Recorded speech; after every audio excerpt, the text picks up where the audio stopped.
Hey sis, long time no see. How many years has it been since you left home now? Oh, I think I'm about to Oh, hi, Dana. What's the attitude about all that? Still think you're hot stuff, do you? I'll be telling mom and dad about this. The old run and tell your parents despite being a grown-ass woman trick. How I haven't missed you. Oh, what's that? Are you scared? You know you'd be in heaps of trouble if I told mom and dad you were being horrible to me. You act like you just revealed the mother of all trump cards, but you do realize I left home nearly 10 years ago now, right? Your threats have no power over me. Huh? Sure. Back then, I was a naive little kid with no life experience, and I was genuinely struggling with living on my own. The only reason your threats worked with me back then was because I was terrified by the prospect of having to make it completely on my own after mom and dad kicked me out. But, luckily, I found a job the week before, which gave me a means of supporting myself. So, I vowed to make it on my own without having to rely on my family in the slightest. 10 years down the line, I'm financially independent and happier than I've ever been. You do well to remember I'm not the same vulnerable little girl as I was 10 years ago. Wow, you're so impressive, Rachel. Would you like a medal? Wait a second. When you say you're financially independent, no way!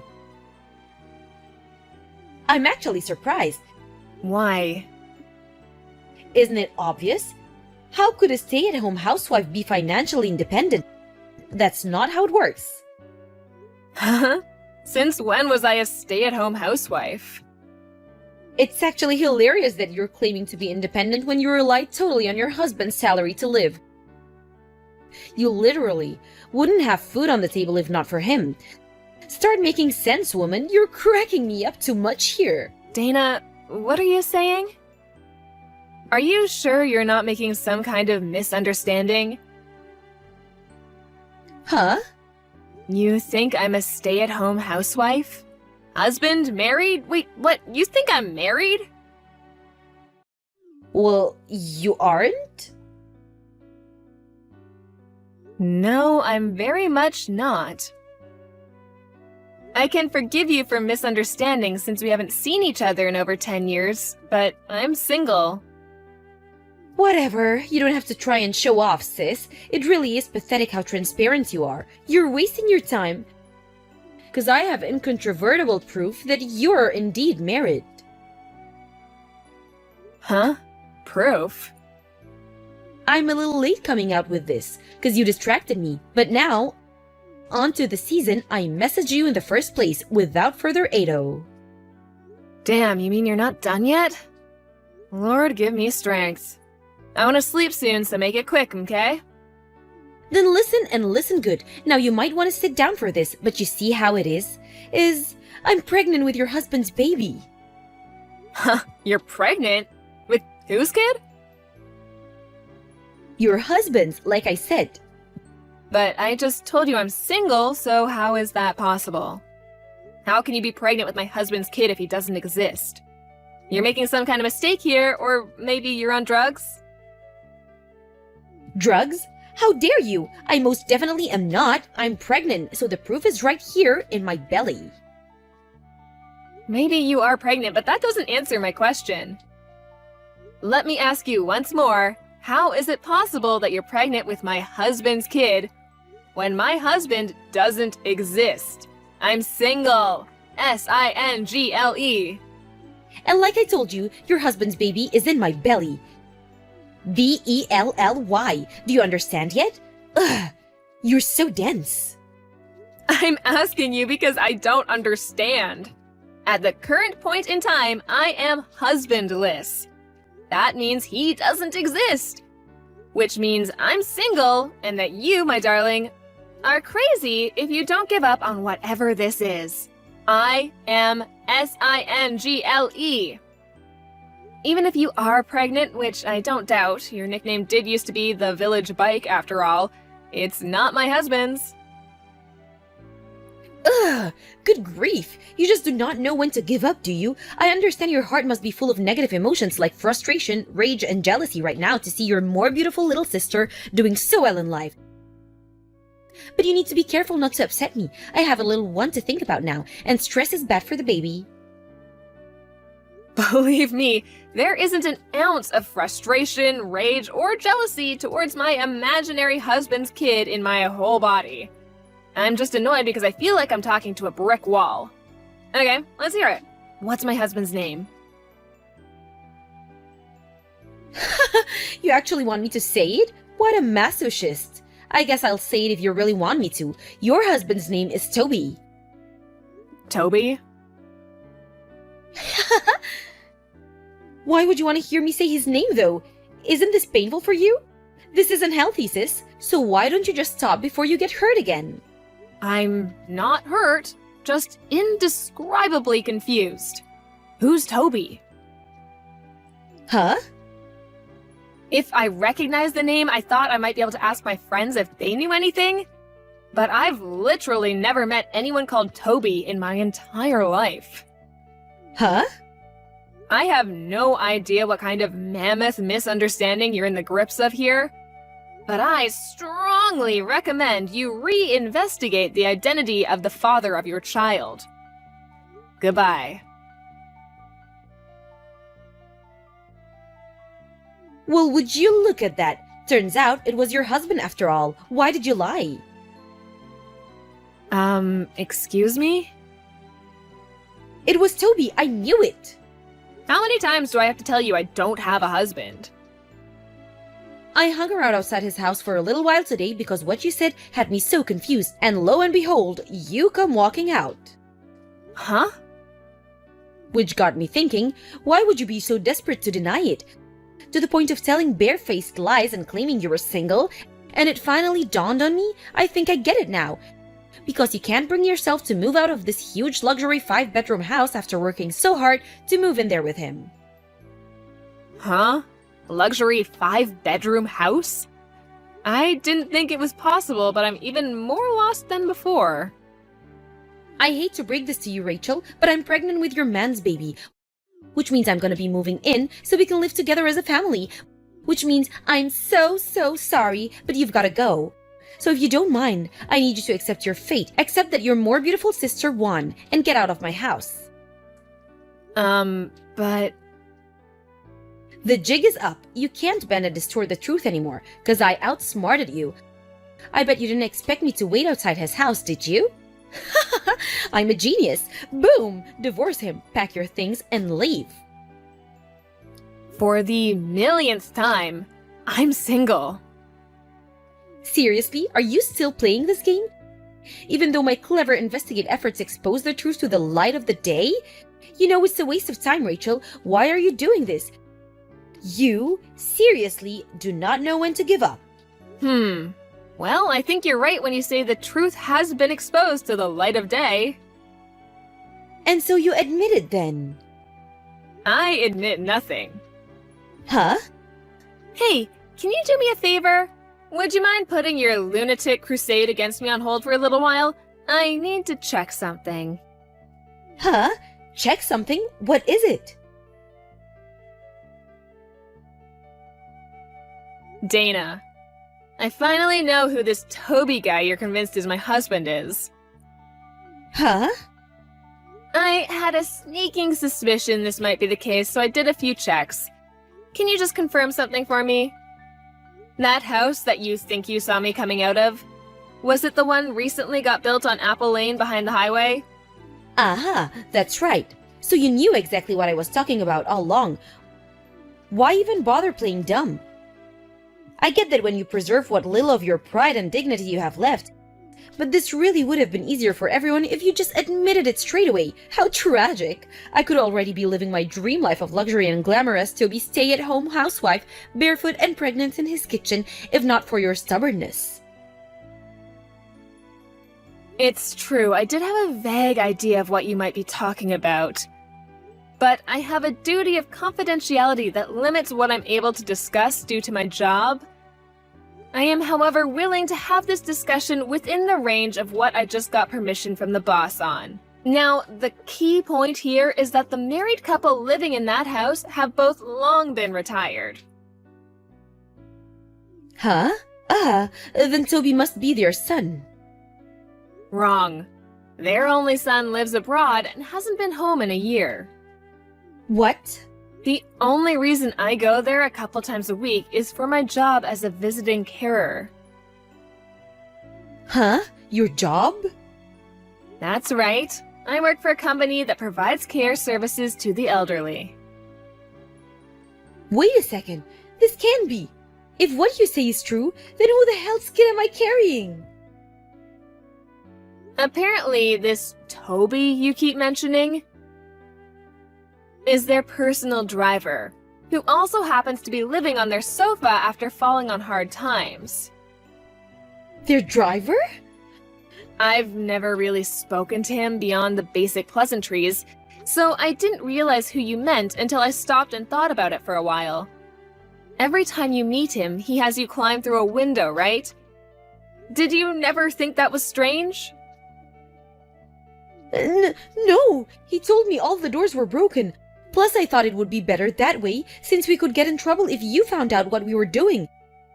I didn't mind climbing through a window if it meant we could be together. The obvious explanation to anyone with a brain being that he was sneaking you into somewhere you weren't supposed to be, because it wasn't his house. Seriously? Rachel, what do I do? What do I do? Toby's real wife just sent me a horrible letter demanding compensation. Huh? I see. What was it again? He had to move out for a while because their house got flooded, right? There was no more room at her parents' place, so Toby moved in with the Jeffersons. Which is when you got your claws into him and you had your affair. I had no idea he had a wife. That's interesting. I got a different impression back when you were bragging about being pregnant with my husband's baby. Not only that, but they had kids, didn't they? Damn it, Dana, what have you done? If he's not your husband, I don't want him. Huh? I only sold him because I thought he was your husband. He's useless to me now. I thought it was so unfair that you got to live in that huge house with him. There was no way I was gonna let you carry on getting away with it. But if he's not your husband, I'm not interested. He's welcome to his wife. I don't care. Dana, I think it might be a little late for that. Huh? I spoke to Mr. Jefferson, the actual owner of the house, who's finally aware of everything that's been going on under his roof now. You announced the pregnancy to Toby at the same time you handed over a signed set of engagement papers and declared your undying love for him, right? This all happened the day after his divorce with his ex-wife was finalized. Of course, because why waste time? Anyways, Mr. Jefferson said he was so ecstatic, he took the marriage papers down to the local office straight away with a smile on his face and a spring in his step. No way! Mr. Jefferson also fired Toby as their personal driver as soon as he found out what he'd been doing. Fired? Why? Because he betrayed their kindness by sneaking his mistress in through their window to have a sordid affair in the room they invited him to stay in because they felt sorry for him. Mr. Jefferson might be kind, but he doesn't tolerate disrespect. And to be honest, Toby is lucky. He's also ex-military, and his wife tells me he was known to get violent with people back in the day. Oh, and by the way, obviously it wasn't my fault, but the company understood that continuing to work there could be difficult for me, knowing that one half of the disgraced couple was my little sister. So, after lengthy talks between me, my boss, and the Jeffersons, out of consideration for me, it was decided that I wouldn't be their designated carer anymore and would go somewhere else. Oh my! The result being that I'm now responsible for looking after one of Mr. Jefferson's old friends, who, funnily enough, just so happened to be considering hiring a carer. The company are happy because they gained a handsomely paying new customer, and I get to carry on with my job as a visiting carer in the same capacity as before with a little change of scenery. This can't be happening. Are you telling me that despite the fact I'm pregnant with some unemployed homeless guy's kid and we're even about to get married, you benefited in some way? I don't understand how you have. But that's what it sounds like, and it's not fair. Not fair! Are you serious? You don't have a leg to stand on here. None of this would be happening if you hadn't stolen my imaginary husband. Mistaking Toby for the owner of the house, mistaking me for Toby's wife. It could have all been prevented if you'd just done your research properly before charging in with your legs wide open, or at the very least, asking me first. I would have just told you, you know? But if I'd asked you, there was a chance you might figure out my plan to steal your husband. That's why your life's at rock bottom, and that's why there's no light at the end of this tunnel. Are you at least self-aware enough to understand you dug your own grave? No, I can still fix this. I know. I'll give Toby to you. Huh? You couldn't possibly mean. You want me and Toby to get married and raise the kid currently growing inside your belly together? You couldn't possibly mean that, could you? That's right. Phew! I'm so glad you understand. Thank you, sis. I was starting to worry there. Okay, well now, you just have to charm him. You can do that, right? That's definitely not going to happen. What? Why not? You have a right to protect me. I'm your little sister. That's what sisters do. You should be looking out for me. The only reason you exist in the first place is to help me when I'm in trouble. What's the point in you being around otherwise? I got married 3 days ago. Huh? Me and my boyfriend, a colleague from work who I've been dating for 5 years, went 3 days ago to hand in the marriage registration papers together. What the hell? You had a boyfriend the whole time? Yep. But that means you lied. You said you were single. What am I supposed to do now about my marriage to Toby? You're the one who married him in the first place, so you could... oh, I don't know, get out of your own mess? None of this has anything to do with me. But don't you feel bad for me? This is awful. I'm a victim here. In a sense you are. A victim of yourself. If you want a divorce, then tell him you want a divorce. It's really that simple. The kid you're pregnant with, too? Decide what you're gonna do between yourselves. It's time you stop trying to run away from the consequences of your action and faced reality, Dana. Why won't you help me? Do I really have to spell it out? How am I supposed to know if you don't tell me? Okay, have it your way. Because it's not my problem. It's your mess, and it's up to you to get out of it. Huh? Stop trying to pin the blame for your crazy, selfish behavior on other people, and stop trying to escape responsibility for once in your life. Wipe your own ass. Oh my god. Goodbye. No, wait. Don't go. Please, Rachel, I'm begging you. You might be wondering what our parents were doing while all this was going on. Apparently, my sister had told them that she'd stolen my rich husband. I don't know what came over them, but they were so excited that they spent a huge chunk of their pension on a celebratory party, thinking Dana would be able to cover it with her new husband's money before long. They started seriously panicking when they realized she'd made a huge misunderstanding the whole time and would never see that money again. By the time Dana and Toby went to take refuge at their place, they were already gone. Why? Because by then, they were knocking on the door of Toby's parents' house. Toby's parents were overjoyed by the news that they'd be getting a grandson, but they were disgusted with their son for having an affair and vowed to instill some morals in him by any means necessary. Last I heard, his dad had him up at 5 a.m. every morning to undergo a rigorous moral education. Apparently, he also works 3 separate jobs now because he's so overwhelmed with debt due to all the compensation he owes his ex-wife. And after being abandoned by all his friends, has no one to turn to. After sending me one last demoralized message, my disgraced younger sister completely vanished, and I never heard from her again. It never should have come to this. My life was meant for the better.